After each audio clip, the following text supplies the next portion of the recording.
The average American household earns more today in real terms than at almost any point in recorded history. And yet, according to the Federal Reserve's most recent survey of consumer finances, according to recurring national surveys, including polling conducted by Bankrate, a majority of Americans report they would struggle to cover a $1,000 emergency expense without borrowing or carrying a balance. More income, less security. That is not an accident. By the end of this, you will understand exactly how a system this contradictory was built, and why the most dangerous trap isn't the one you can see. Because the deepest trap involves something almost nobody suspects. The financial advice you were given, the advice that felt like help, was often the mechanism of the problem itself. Trap 1. Lifestyle inflation. Every time income rises, spending rises with it. Economists call it hedonic adaptation. Behavioral researchers call it the treadmill effect. Whatever the label, the result is the same. The gap between what people earn and what they keep never widens. Federal Reserve survey of consumer finances data consistently shows that households in the top income quintile save at rates dramatically higher than middle-income earners, a gap that persists even after controlling for income level, suggesting that spending behavior, not earnings alone, drives the difference. The middle class celebrates every raise, the wealthy deploy it. Trap 2. The debt normalization machine. According to Federal Reserve household debt data, total U.S. consumer debt, including mortgages, auto loans, student loans, and credit cards, has reached tens of trillions of dollars, a figure that has grown steadily for decades, 36 trillion. And yet credit card debt, the most expensive kind, is marketed as a rewards program. According to Federal Reserve consumer credit data, the average interest rate on revolving credit card balances has exceeded 20% annually in recent years, among the highest rates in the modern history of consumer lending. The average household carrying a balance will pay more in interest over a decade than the original purchases were worth. The trap is not the debt. The trap is that the debt was made to feel ordinary. Trap 3. The insurance illusion. Middle-class households are chronically over-insured on depreciating assets and catastrophically under-insured on income. Research from consumer advocacy organizations has found that Americans collectively spend enormous sums each year on extended warranties and protection plans for electronics, appliances, and vehicles, products that manufacturers and retailers profit from selling, while disability insurance, which protects the income that funds everything else, remains one of the most widely skipped financial products in the country. The Social Security Administration estimates that more than 1 in 4 workers will experience a disabling condition before reaching retirement age. Most have no private coverage. But here's where it gets interesting. Trap 4. The homeownership myth. This one is the most politically protected trap of all.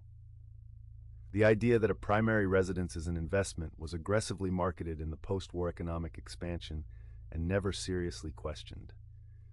Yale economist Robert Shiller, who spent decades tracking real U.S. home prices, found that after adjusting for inflation, residential real estate returned almost nothing in real terms over the 20th century. Meanwhile, the costs, maintenance, insurance, property tax, interest, are invisible in the popular narrative. A home is a place to live. Treating it as a portfolio cornerstone has left millions asset-rich and cash flow poor. Trap 5. Retirement accounts as a substitute for financial strategy. The 401k was established in 1978 through an amendment to the federal tax code, a provision that financial historians and policy researchers have widely noted was never designed to serve as a wholesale replacement for traditional pension systems, though it gradually became one. It was never intended to replace pension systems. It shifted market risk from institutions onto individuals, most of whom had no training in asset allocation, market cycles, or sequence of returns risk. Federal Reserve survey of consumer finances data, along with research from retirement policy organizations, consistently shows that the median retirement account balance for Americans nearing retirement falls far short of what financial planners generally consider necessary to sustain a household through a retirement lasting 2 decades or more. The trap is trusting that participation equals preparation. Trap 6. The fee economy. A 1% annual management fee on a retirement account sounds negligible. The SEC has published investor education materials documenting the long-term impact of management fees on portfolio growth. Using their own illustrative calculations, the agency demonstrates that what appears to be a small annual percentage fee can reduce a portfolio's ending value by a substantial amount over a 30-year period, a figure that grows significantly as the account balance increases. The SEC has published materials documenting this effect in detail. The fee is legal, the disclosure is buried, and most people never do the arithmetic. Trap 7. Financial illiteracy as a feature, not a bug. Only 23 U.S. states currently require a standalone personal finance course for high school graduation, according to the Council for Economic Education. The country that houses the most sophisticated financial markets in human history does not systematically teach its citizens how those markets work. That gap is not an oversight.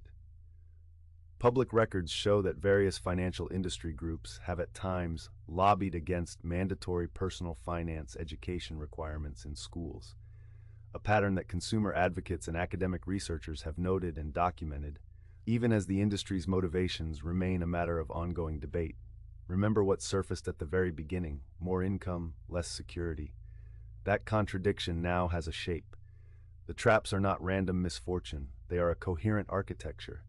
Lifestyle inflation absorbs the income. Normalized debt drains the remainder. Misdirected insurance leaves people exposed where it matters most. The home consumes the savings. The retirement account is underfunded and overcharged, and nobody ever taught any of this in school. Each trap, examined alone, looks like a personal failure. Examined together, they look like something else entirely. The question worth sitting with is this: when you examine each of these traps together, not as random misfortune, but as a coherent set of systemic outcomes, what does that pattern tell us about who the current system serves and who it doesn't? This video is for educational and entertainment purposes only and does not constitute financial, legal, or investment advice. Always do your own research before making any financial decisions.